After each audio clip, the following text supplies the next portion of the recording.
J'ai cru que ma tante m'avait sauvée, jusqu'au jour où elle a plongé mes mains dans le feu, et que j'ai compris que je ne pourrais plus jamais redevenir normale. Je m'appelle Amy. J'ai 20 ans aujourd'hui, mais l'histoire que je vais vous raconter s'est passée quand j'en avais 18. Une histoire qui, encore aujourd'hui, me donne des frissons rien qu'en y repensant. Une histoire qui a commencé par des gestes simples, et qui a fini par me brûler la peau et l'âme.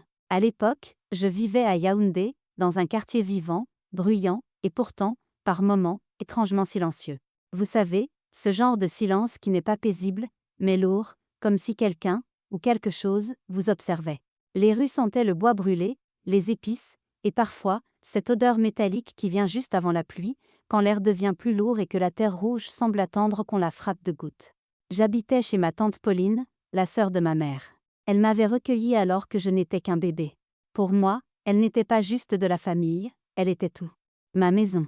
Ma sécurité. Ma seule vérité. Pauline vendait des bananes bien mûres et du manioc au marché central. Chaque matin, c'était toujours le même rituel, un rituel presque trop précis pour n'être que de l'habitude. Réveil à 5 heures pile. Jamais une minute plus tard. Une prière courte, mais intense, devant un petit autel en bois, sur lequel brûlait en permanence une bougie rouge. Je ne l'ai jamais vue s'éteindre, pas une seule fois.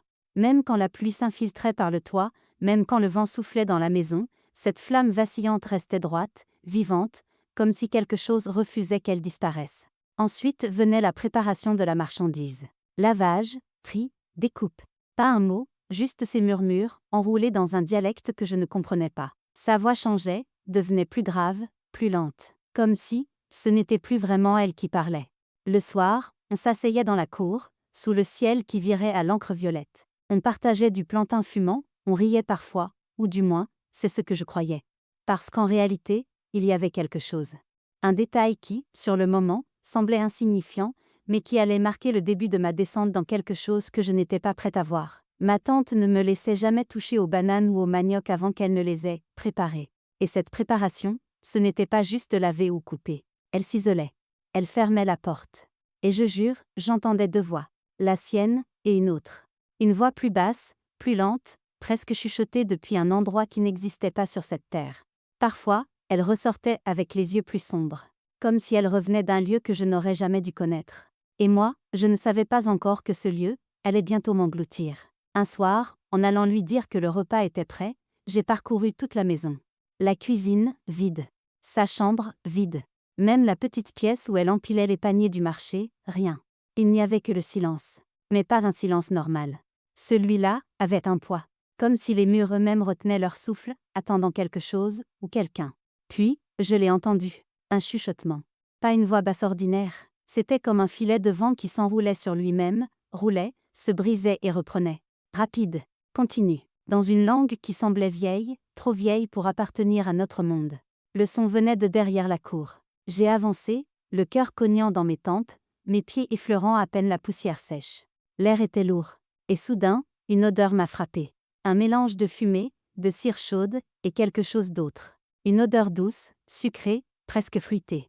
Mais qui, étrangement, me donnait envie de reculer. J'ai tourné le coin du mur, et je me suis figée. Ma tante était assise à même la terre rouge, les jambes croisées, au centre d'un cercle parfait de bougies. Pas une seule ne vacillait, malgré la brise du soir. Les flammes étaient droites, tendues, comme si elles me fixaient. Les ombres projetées sur les murs en tôle dansaient de manière désordonnée, mais pas au hasard. Elles semblaient suivre le rythme de ses mains. Et ses mains. Elles flottaient, traçant dans l'air des signes précis, rapides, comme si elle écrivait avec une encre invisible. Les mouvements étaient trop fluides, presque inhumains. Puis, c'est arrivé.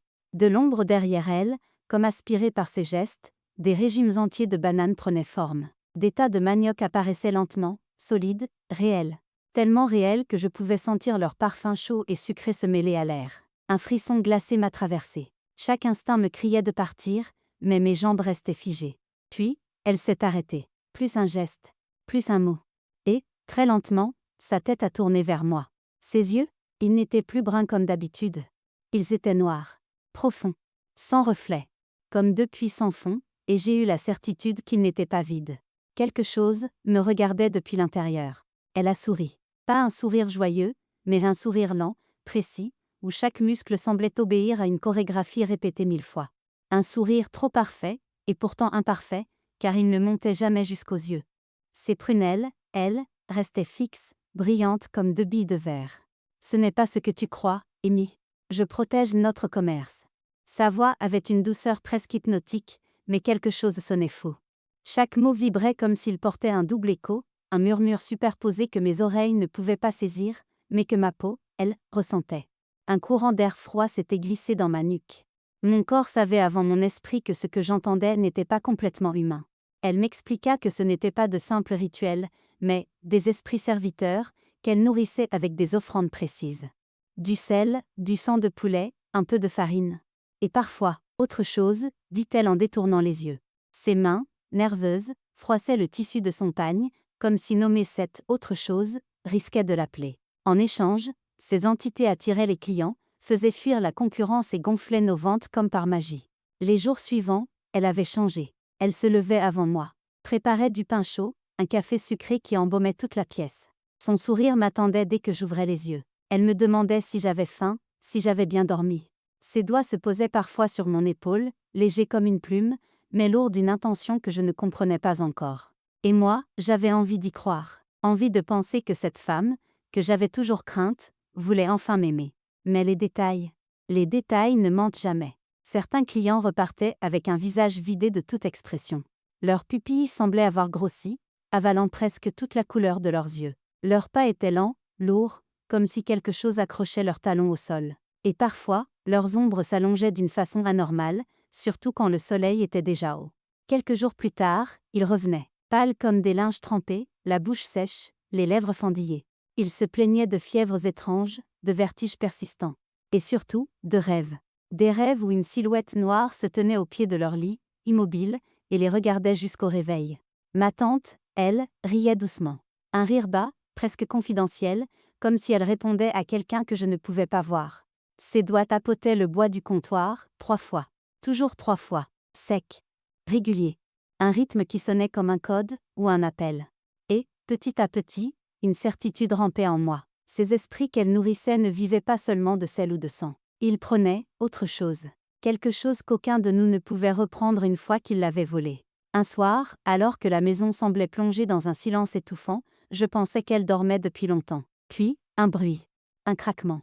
La poignée de ma porte se mit à tourner très lentement, si lentement que chaque infime grincement semblait durer une éternité. La porte s'ouvrit dans un mouvement calculé, presque théâtral, pas un coup sec, pas un geste brusque. Non.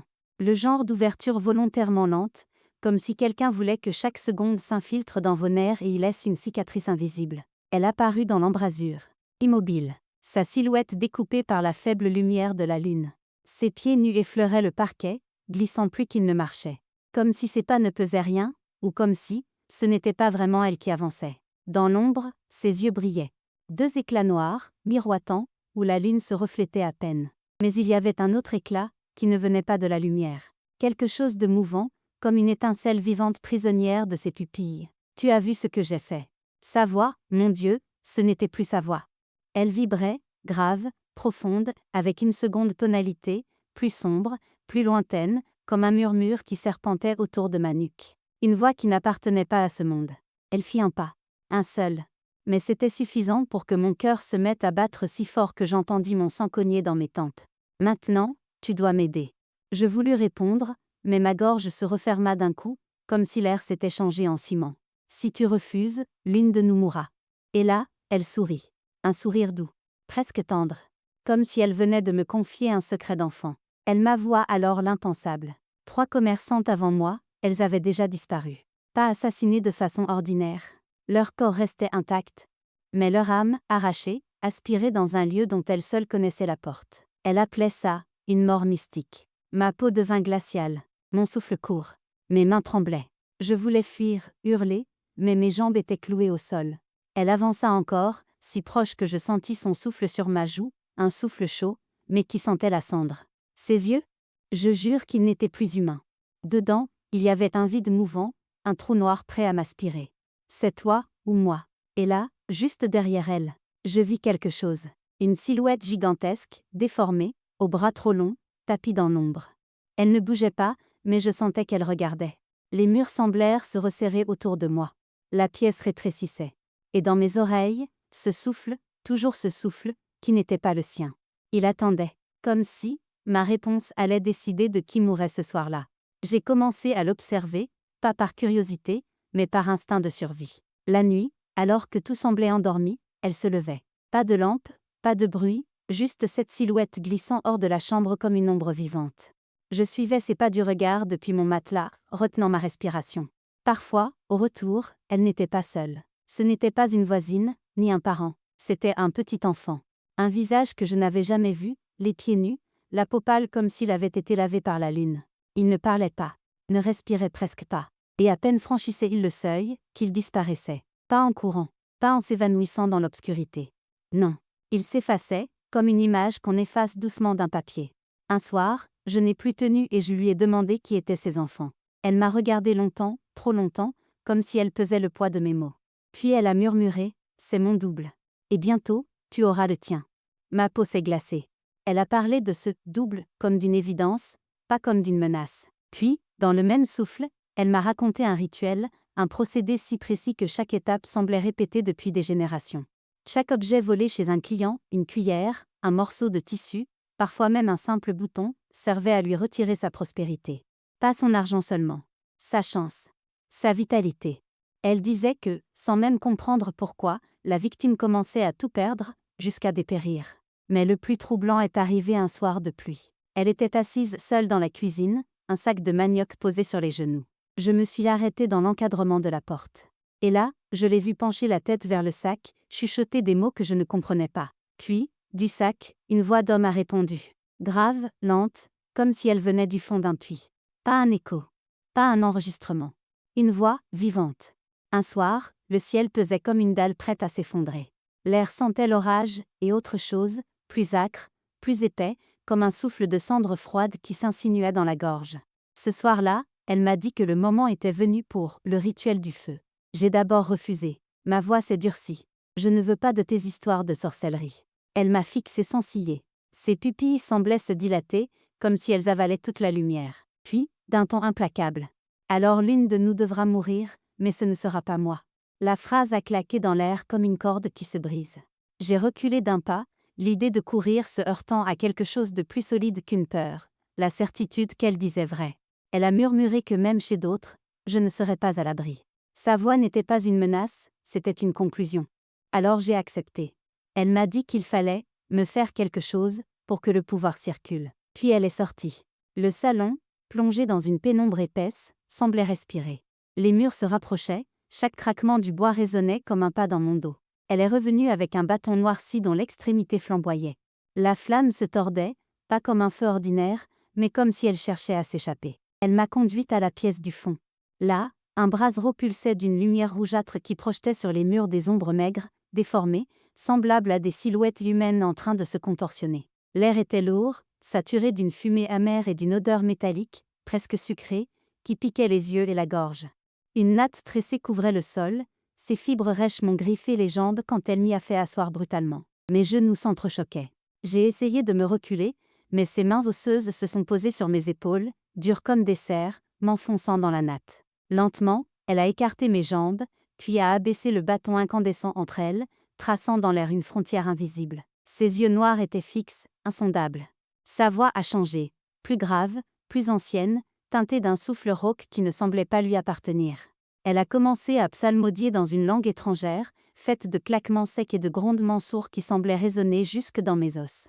Sans prévenir, elle a saisi mes poignets.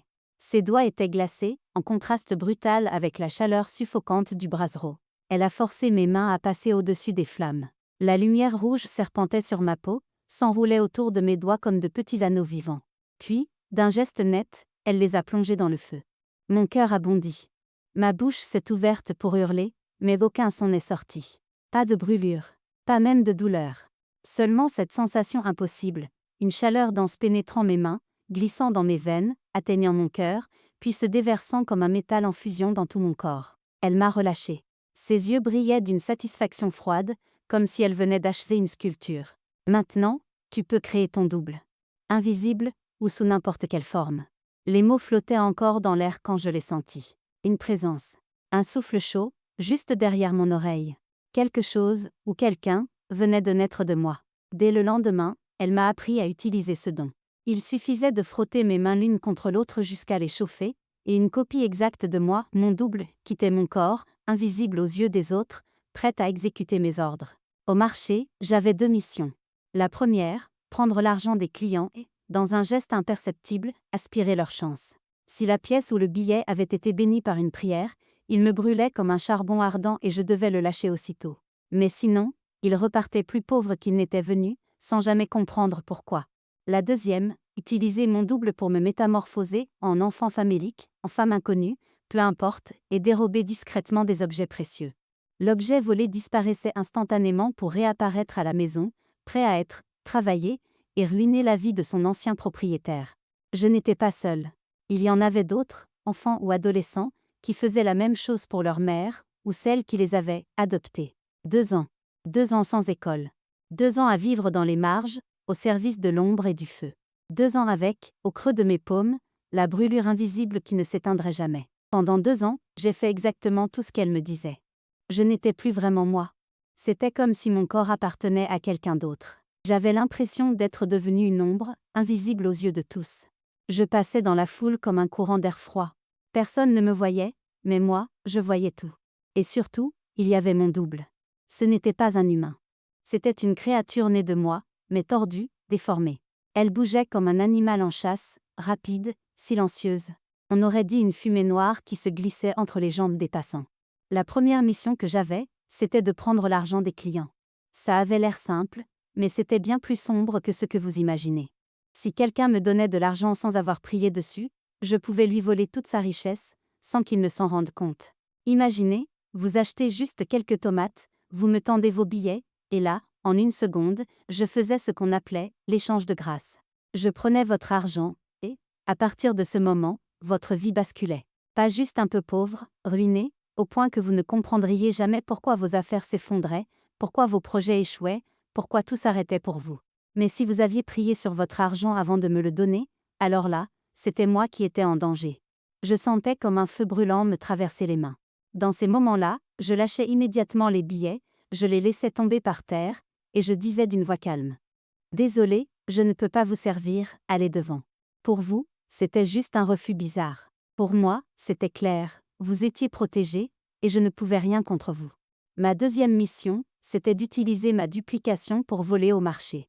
Je pouvais changer d'apparence à volonté. Parfois, je devenais un petit enfant pauvre, mendiant des pièces de 50 ou 100 francs, avec les yeux suppliants et les mains tendues. Parfois, j'étais une femme ordinaire, un panier sous le bras, qui se promenait comme si elle faisait ses courses. En réalité, ce n'était pas vraiment mon corps. C'était mon esprit qui se baladait dans la foule.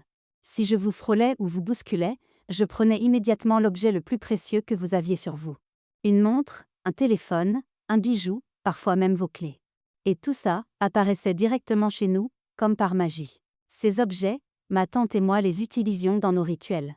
On les liait à votre nom, pour bloquer vos affaires, assécher vos revenus, et vous laisser dans la misère. Et nous n'étions pas les seuls. Il y en avait d'autres dans le marché, chacun travaillant pour sa mère ou pour celle qui l'avait initié. Avec ma tante, nous avons vécu comme ça pendant 2 ans. 2 ans où je n'ai plus mis les pieds à l'école. Mais 2 ans où l'argent coulait à flot. Et moi, j'étais prisonnière. Si je refusais ou si je tardais, je sentais un souffle glacé se poser sur ma nuque. Et aussitôt, mon corps bougeait tout seul. Un jour, au marché, la tension est montée comme jamais. Les sourires forcés ont disparu, remplacés par des regards noirs et lourds. Les commerçantes se parlaient à voix basse, mais leurs mots étaient tranchants comme des lames. On sentait la jalousie partout, mêlée à des menaces à peine voilées, des phrases simples, mais chargées de poison. Ce soir-là, ma tante m'a tout avoué. Elle m'a expliqué que, dans ce marché, il y avait des combats que les clients ne voyaient pas, des combats spirituels. Ils pouvaient éclater n'importe quand, même en pleine journée, au milieu des cris des vendeurs et des odeurs d'épices. La nuit, ça devenait pire, c'était la guerre des esprits. Elle appelait ça les fusils nocturnes, des attaques invisibles, envoyées à distance, capables de rendre malade ou de tuer en silence. On n'a pas le droit de tuer les clients, m'a-t-elle dit d'une voix froide. Juste les dépouiller, les vider de leur richesse. Mais entre nous, commerçantes, c'est différent. Là, on peut tuer. Elle m'a confié qu'elle avait déjà tué 3 femmes. 3 commerçantes que je connaissais bien, et qui étaient mortes dans des circonstances étranges. Elles avaient toutes été frappées par des maladies soudaines ou des accidents absurdes, sans explication logique. Ma tante m'a aussi révélé un secret. Quand une commerçante en tue une autre, elle hérite de tous ses esprits. Ces esprits deviennent ses esclaves, ses armes. Elle peut les utiliser comme elle veut, pour contrôler les clients, pour les forcer à acheter, ou pour ruiner leurs affaires. C'est comme ça que ça fonctionne ici. Un monde où, derrière chaque sourire, il y a un piège, et où la main qui vous tend un fruit peut être la même qui a versé du poison la veille. Puis un après-midi lourd, elle est arrivée. Pauline. Grande, droite, la peau sombre comme du métal poli. Sa robe rouge bougeait autour d'elle comme une flamme lente. Ses colliers en perles, os et pierres teintaient à chaque pas. Ses yeux noirs, profonds, fermés comme des portes sur un abîme. Cette Pauline, ce n'était pas une vendeuse comme les autres. C'était une maîtresse vaudou, puissante, respectée, et redoutée par tout le monde. Au marché, personne ne pouvait la concurrencer. Son étal était toujours rempli de belles marchandises, fruits bien mûrs, tissus colorés, épices parfumées. Les clients venaient de loin juste pour acheter chez elle. Mais cette réussite ne plaisait pas à tout le monde. Surtout pas à ma tante. Elle disait souvent que Pauline avait quelque chose de pas net. Et les rumeurs circulaient vite. Pauline n'était pas seulement une grande vendeuse, elle était aussi très dangereuse. Pas dangereuse comme une personne qui crie ou qui frappe. Non. Plus dangereuse encore. On racontait qu'elle tuait beaucoup de ses clients. Pas avec un couteau. Pas avec du poison. Mais avec quelque chose qu'on ne voyait pas, un pouvoir invisible. Voici comment ça se passait. Tu achetais chez elle, tu rentrais tranquillement chez toi avec ta marchandise. Et puis, moins de 2 semaines plus tard, tu mourais. Pas de maladie, pas d'accident, rien d'explicable. Tu tombais juste, mort. Et le plus effrayant? La marchandise que tu avais achetée réapparaissait dans son étal. Exactement la même. Comme si elle n'avait jamais quitté la boutique. Mais il y avait pire encore. On disait que, après ta mort, ton esprit ne partait pas au repos. Non, Pauline le gardait, comme un esclave invisible, pour travailler pour elle dans l'autre monde. Ses esprits attiraient de nouveaux clients, protégeaient ses affaires et renforçaient sa puissance. Tout le monde avait peur d'elle. Même les plus courageux baissaient les yeux en la croisant. Certains changeaient de rue rien que pour éviter de passer devant son étal. Pauline, c'était un sourire chaleureux le jour, mais derrière, la mort guettait. Je l'ai senti avant de l'entendre, parfum d'huile, de fleurs fanées, et derrière, une odeur métallique, comme du sang chaud. Ce soir-là, Pauline avait frappé. Pas avec ses mains. Pas avec un couteau. Elle avait lancé un sort, un de ceux dont on ne revient pas. Sur notre table, elle avait posé, ou plutôt envoyé, quelque chose qu'aucun œil humain ne pouvait vraiment voir, mais qu'on pouvait sentir. Les anciens du quartier disaient que c'était un fusil nocturne. Un sort invisible, rapide, et inguérissable. Quand il te touche, tu ne saignes pas. Tu ne tombes pas tout de suite. Mais, jour après jour, ton corps s'éteint comme une bougie qu'on souffle lentement. Et aucun médicament moderne ne peut t'aider. On avait vu plusieurs tradipraticiens. Tous disaient la même chose, avec ce regard inquiet qui te glace le sang. C'est un fusil nocturne, ça ne se soigne pas. C'est à ce moment-là que j'ai compris, Pauline ne voulait pas seulement nous faire peur, elle voulait nous effacer. Elle parla peu. Elle acheta des amulettes, toucha quelques objets, puis, avant de partir, elle se tourna vers moi. Ses lèvres bougèrent, mais ce n'étaient pas des mots, c'était un son grave qui vibra dans mes os. L'air devint lourd et collant. Je compris tout de suite, elle venait de lancer un sort. Cette nuit-là, tout a commencé. La jambe gauche de ma tante enfla, comme si quelque chose l'avait piquée de l'intérieur. Sa peau devint rouge vif, tendue comme un ballon prêt à éclater. Très vite, une odeur étrange envahit la pièce. Pas une odeur de nourriture ou de fumée. Non, c'était une odeur sucrée, lourde, écœurante, celle de la chair qui pourrit encore vivante. Ma tante serrait un morceau de bois entre ses dents pour ne pas hurler. Je voyais ses yeux briller de douleur, mais elle ne voulait pas crier. Le lendemain matin, l'autre jambe fut touchée. Des taches noires apparurent sur sa peau, comme des brûlures profondes. Puis la peau s'ouvrit, et un liquide noir, épais, se mit à couler. On aurait dit de l'encre vivante, glissant lentement sur le sol. L'odeur, impossible de s'en débarrasser. Elle se collait à moi. Même dehors, je la sentais encore dans mes cheveux, sur mes mains, jusque dans ma gorge. Je n'ai rien fait. J'étais morte de peur. Je savais que si j'essayais de briser le sort, il se retournerait contre moi. Ma tante a agonisé plusieurs jours, dévorée par quelque chose qu'aucun prêtre, qu'aucun esprit, ne pouvait chasser. Quand elle a rendu son dernier souffle, j'ai compris. Le seul mur qui me protégeait venait de tomber. Et maintenant, j'étais seule. Après la mort de ma tante, le marché n'a plus jamais été le même pour moi. Avant, les commerçants nous souriaient, nous appelaient par nos prénoms.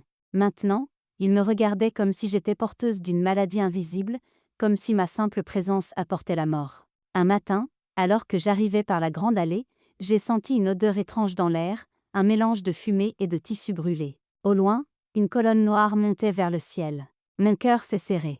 Quand je me suis approchée, j'ai vu, c'était notre table. Renversée, aspergée d'essence, et maintenant dévorée par les flammes. Les planches craquaient, les tissus explosaient en petites étincelles. L'odeur âcre piquait mes yeux. Certains commerçants criaient, presque en transe. Qu'elle parte, elle nous apporte le malheur. D'autres, plus calmes mais plus dangereux encore, murmuraient des menaces en me fixant, et leur regard disait clairement qu'ils passeraient à l'action si je restais. J'ai compris. Si je ne partais pas, ils finiraient par me chasser, ou pire. Je suis partie sans savoir où j'allais. Mes pieds avançaient tout seuls, comme s'ils connaissaient un chemin que moi, j'ignorais. Après un long moment, je me suis retrouvée devant une petite église, perdue au milieu de nulle part. Elle semblait ancienne, presque oubliée. La porte, à moitié ouverte, grinçait doucement comme si elle m'invitait à entrer. J'ai poussé. À l'intérieur, l'air était frais, presque froid. Une odeur de cire chaude et d'encens flottait partout, épaisse, comme un manteau invisible. Le silence, c'était un silence étrange, lourd, presque vivant. C'est alors qu'un homme s'est avancé. Le pasteur ne disait rien. Il se contentait de me fixer, et ses yeux, c'étaient comme deux couteaux qui entraient droit dans mon cœur. J'avais l'impression qu'il voyait tout, mes mensonges, mes fautes, mes secrets les plus sombres. Puis il a parlé. Sa voix était douce, mais chaque mot me donnait des frissons froids dans le dos. Tes mains étaient faites pour guérir, pas pour voler. Je suis restée figée. Comment pouvait-il savoir? Je ne lui avais rien dit, pas un seul mot. Ce jour-là, je ne le savais pas encore, mais un chemin venait de s'ouvrir devant moi. Un chemin dur, mais qui allait tout changer. Pendant 1 an, je suis revenue presque chaque semaine. À chaque prière, il posait ses mains sur ma tête. Une chaleur étrange descendait dans mon corps, parfois dans mes bras, parfois dans mes jambes, et parfois dans tout mon corps d'un seul coup. Alors mes mains se mettaient à trembler toutes seules. Ou mes jambes. Ou tout mon corps en même temps. C'était comme si quelque chose à l'intérieur de moi se débattait pour s'enfuir. Un jour, alors que tout le monde priait autour de moi, c'est arrivé. Ma bouche s'est ouverte toute seule, et un cri est sorti. Un cri grave, rauque, qui ne ressemblait pas à ma voix.